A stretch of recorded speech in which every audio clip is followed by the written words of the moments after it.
Assalamualaikum warahmatullahi wabarakatuh. Saya Putri Adelia Bilqis dengan NIM 23000122. Pada video kali ini saya akan membahas mengenai komunikasi publik.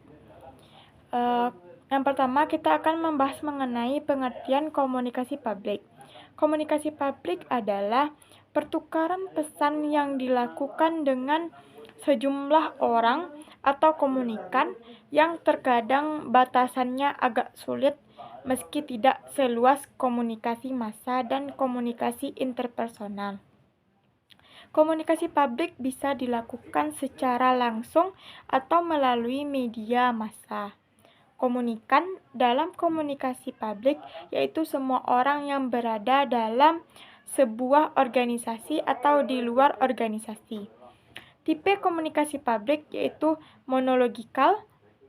Perbedaan komunikasi publik dengan komunikasi interpersonal dan komunikasi kelompok kecil yakninya yang pertama yaitu komunikasi publik berorientasi pada komunikator atau pembicara, sedangkan pada komunikasi interpersonal atau kelompok kecil antara si komunikator dan komunikan selevel atau sama.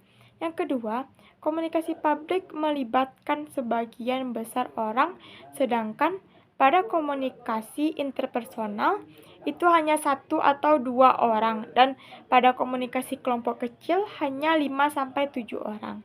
Yang ketiga, pada komunikasi publik kurang adanya interaksi secara langsung antara si komunikator dan komunikan, sedangkan pada komunikasi interpersonal, interaksi lebih konsisten secara langsung. Yang keempat yaitu bahasa yang digunakan dalam komunikasi publik jauh lebih umum dibandingkan dengan komunikasi interpersonal. Yang kedua, pembahasan kita ini tujuan penggunaan komunikasi publik dalam organisasi.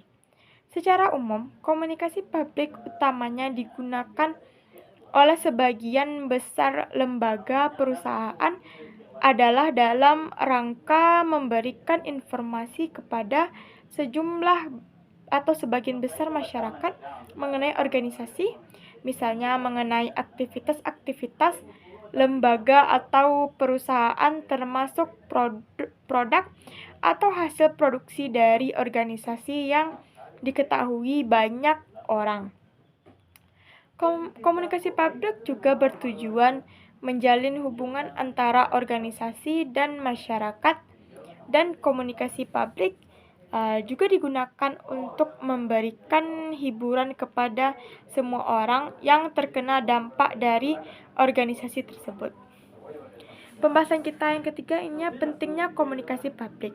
Yang pertama yaitu membangun dan menjaga reputasi.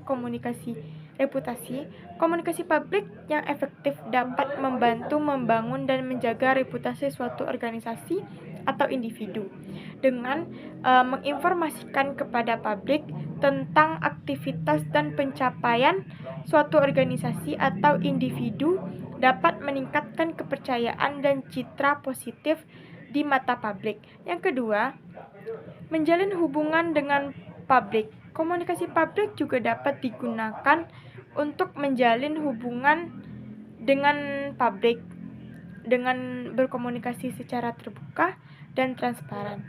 Suatu organisasi atau individu dapat membangun hubungan yang baik dengan publik.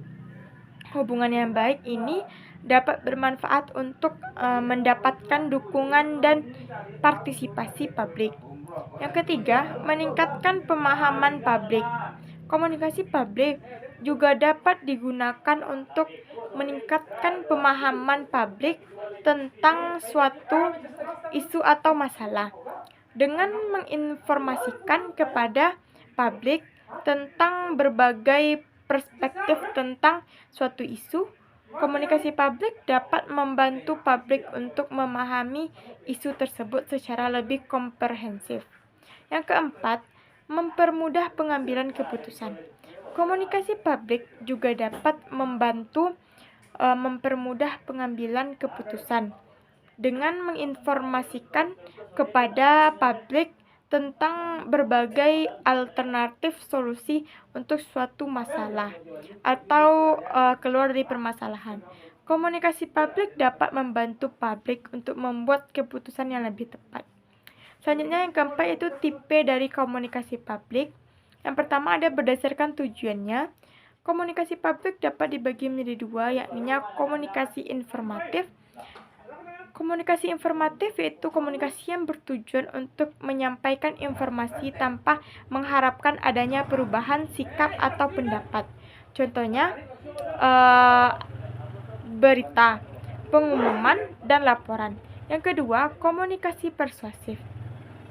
Komunikasi persuasif bertujuan untuk mempengaruhi sikap atau pendapat khalayak. Contoh komunikasi persuasif adalah iklan, propaganda, dan kampanye. Selanjutnya itu tipe berdasarkan media yang digunakan.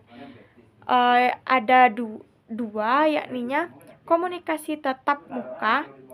Komunikasi tatap muka adalah komunikasi yang dilakukan secara langsung antara komunikator dengan khalayak. Contohnya, contoh komunikasi tatap muka adalah kuliah, ceramah, dan presentasi. Yang kedua, komunikasi massa.